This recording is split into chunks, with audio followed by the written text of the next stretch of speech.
मंदसौर में उपचुनाव की हुई घोषणा होते ही जिले में लगी आचार संहिता को देखते हुए कलेक्टर एसपी ने की प्रेस वार्ता में दी गई आचार संहिता से संबंधित जानकारी। आज मध्य प्रदेश में होने वाले उपचुनाव की तारीखों का ऐलान हो चुका है। मंदसौर की स्वासरा विधानसभा सीट पर भी उपचुनाव होना है, इसीलिए तारीखों के ऐलान के साथ ही आचार संहिता भी पूरे जिले में लागू हो चुकी है। ऐसे में आज जिला कलेक्टर और एसपी ने प्रेस वार्ता की। प्रेस वार्ता के दौरान जिला कलेक्टर ने जानकारी दी कि इलेक्शन की तारीखों की घोषणा होते ही आचार संहिता लागू हो चुकी है। ऐसे में शास्त्र संबंधित आदेश जारी कर सभी लाइसेंस शास्त्रों को संबंधित थाने में जमा करने के आदेश दिए गए हैं। कलेक्टर ने बताया है कि उम्मीदवार 9 अक्टूबर से 16 अक्टूबर तक नामिनेशन दाखिल कर सकेंगे। उसके बाद 19 अक्टूबर तक नाम वापस का समय रहेगा, जिसके बाद 3 नवंबर को मतदान होगा और 10 नवंबर को नतीजे आ जाएंगे। जिला कलेक्टर के अनुसार इस बार भी उम्मीदवार 28 लाख तक खर्च कर सकेंगे, जिसका हिसाब उन्हें निर्वाचन आयोग को देना होगा। दूसरी ओर एसपी सिद्धार्थ चौधरी ने भी आचार संहिता को लेकर जिले की कानून व्यवस्था पर बात की है, जिसमें उन्होंने बताया है कि सभी दूर पर्याप्त पुलिस बल मोर्चा संभाले हुए हैं। साथ ही आचार संहिता को लेकर निर्देश भी संबंधित सभी अधिकारियों को दे दिए गए हैं। ऐसे में अगर कोई भी आचार संहिता का उल्लंघन करते पाया जाता है तो उस पर वैधानिक कार्रवाई की जाएगी। एसपी ने बताया कि जिले की सीमाएं राजस्थान से लगती है, ऐसे में सीमाओं पर भी सुरक्षा व्यवस्था मुहैया करवाने की बात कही है। चेकिंग पॉइंट लगाने के बाद भी कही गई है। इसके साथ ही उन्होंने केंद्रीय बलों के लिए भी मांग की है और उपचुनाव में लगने वाले बल को लेकर पुलिस मुख्यालय जानकारी भी भिजवा दी गई है।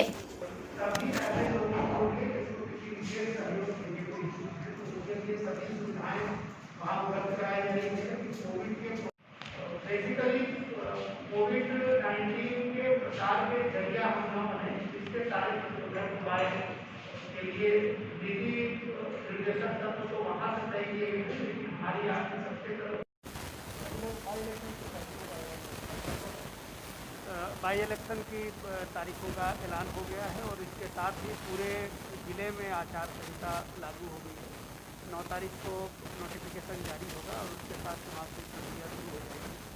नोटिफिकेशन जारी करने का, नॉमिनेशन पेपर प्राप्त करने का, स्क्रूटनी करने का, सिंबल अलॉटमेंट का जो काम है वो रिटर्निंग ऑफिसर के दफ्तर में होगा, मतलब सीतामऊ एसडीओ के कार्यालय में ये प्रक्रियाएँ होंगी। सामग्री वितरण, वापसी और काउंटिंग का काम मंदसौर प्रॉपर में होगा। पीजी कॉलेज में स्ट्रॉन्ग रूम बनाया गया है और काउंटिंग का काम यहाँ होगा। इस बार कोविड के प्रोटोकॉल के हिसाब से 85 सहायक मतदान केंद्र और बनाए गए हैं, तो इस तरीके से कुल 388 मतदान केंद्रों पर चुनाव कराया जाएगा। 40 सेक्टर अधिकारी बनाए गए हैं और सेक्टर को इस तरीके से डिवाइड किया गया है कि सेक्टर ऑफिसर 1 घंटे के भीतर अपने सभी मतदान केंद्रों का भ्रमण कर ले और किसी भी क्राइसिस में, किसी भी नीड ऑफ आवर में वो विदिन 15-20 मिनट्स उस मतदान केंद्र पर पहुंच जाए। जो ईवीएम का प्रयोग इस बार हो रहा है उसमें ये व्यवस्था है कि केवल बैटरी सेक्शन को भी अलग से खोल के और बैटरी बदला जा सकता है। तो जो ईवीएम चेंज करने की आवश्यकता केवल बैटरी कमज़ोर होने के कारण पड़ती थी, वो इस बार नहीं पड़ेगी। जो चुनाव की तैयारियां हैं वो पूरी तरीके से हम लोगों ने कर ली है। आचार संहिता लागू होने के साथ ही मेरे भर के लाइसेंस निलंबित कर दिए गए हैं और जो आग्नेयास्त्र हैं उसको जमा कराने के निर्देश जारी कर दिए गए हैं।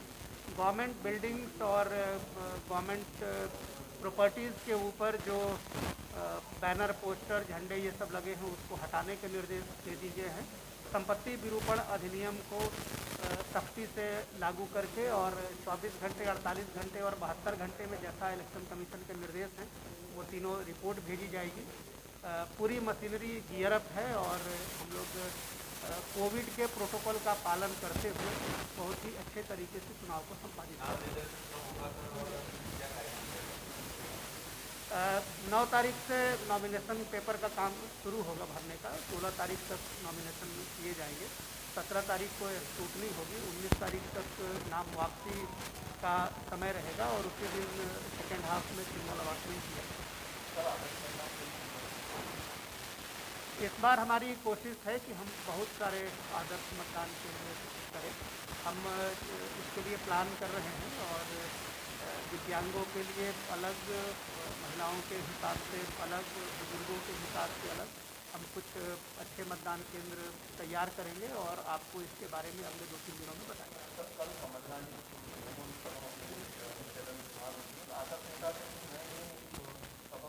जो आचार संहिता के निर्देश हैं और जो इलेक्शन कमीशन के नियम हैं उसके अनुरूप ही सभा का संचालन करेंगे, और जो संचालन करता है उनको हम लोगों ने प्रायर बता भी दिया है।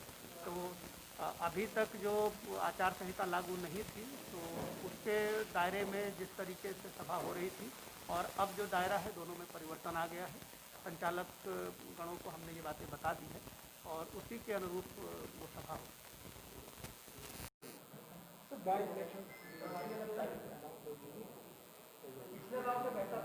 अभी आज से ही आचार संहिता लागू कर दी गई है और आचार संहिता के अंतर्गत जो इलेक्शन के जो संबंध में जो विभिन्न अधिनियम बनाए गए हैं उसके अंतर्गत कोई भी उल्लंघन करता पाया जाएगा तो हमारे द्वारा उसके खिलाफ सख्त वैधानिक कार्रवाई की जाएगी। इस संबंध में आज संयुक्त बैठक आयोजित कर ली गई है और सभी को निर्देशित कर दिया है कि आदर्श आचार संहिता का पालन पूरी तरह से किया जाए। जिला जो है वो कई सीमा जिले की राजस्थान राज्य में लगती है, ऐसे में उन सीमाओं पर किस तरीके से निगरानी की जाएगी? हम लोगों ने चिन्हित कर लिया है जो इंटर स्टेट बॉर्डर्स और इंटर डिस्ट्रिक्ट बॉर्डर्स हैं वहाँ हम पर्याप्त निगाह रखेंगे। उसके लिए हमने चेकिंग पॉइंट्स निर्धारित कर लिए हैं।